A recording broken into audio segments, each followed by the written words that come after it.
La plupart des gens commencent le jiu-jitsu brésilien en pensant que c'est juste un art martial de plus. On apprend des techniques, on roule, on essaie de soumettre son partenaire. Mais très vite, on comprend que ce n'est pas seulement un sport. C'est un voyage, un processus d'évolution. Chaque fois que tu poses les pieds sur le tatami, tu affrontes deux adversaires, celui qui est en face de toi et celui que tu étais hier.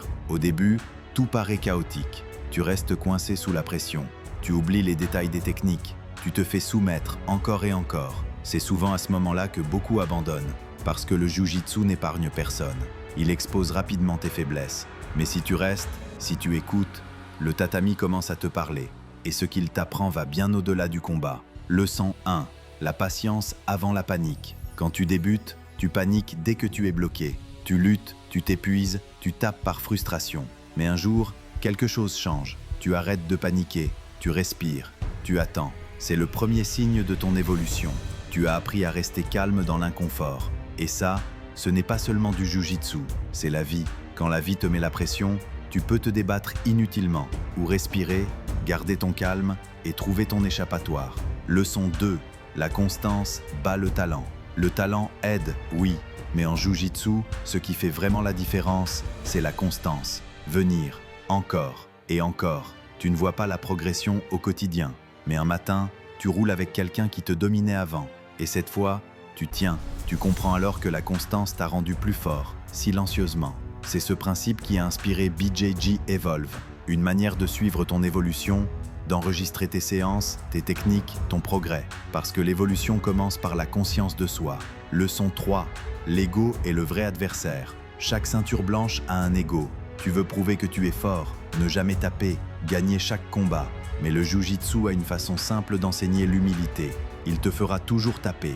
Et le jour où tu acceptes ça, tu apprends 10 fois plus vite. Tu arrêtes de te comparer aux autres et tu commences à te concentrer sur ton apprentissage. Le vrai combat, ce n'est pas contre ton partenaire, c'est contre ton ego. Leçon 4.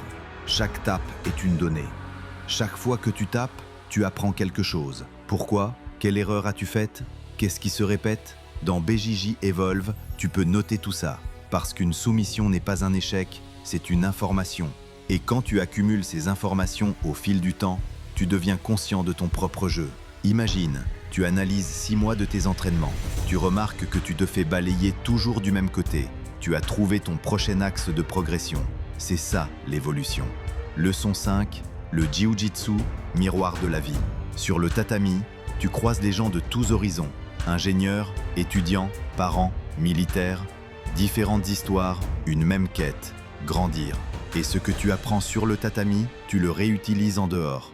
Tu apprends à rester calme sous pression, à respecter les autres, à accepter tes erreurs. Tu comprends que la progression ne se mesure pas à la couleur de ta ceinture, mais à ton comportement. Alors demain, quand tu iras t'entraîner, ne cherche pas la perfection, cherche l'évolution. Note tes progrès, apprends de chaque tape, respire quand c'est difficile, parce que le véritable objectif du jiu-jitsu, ce n'est pas de gagner, c'est de devenir une meilleure version de toi-même.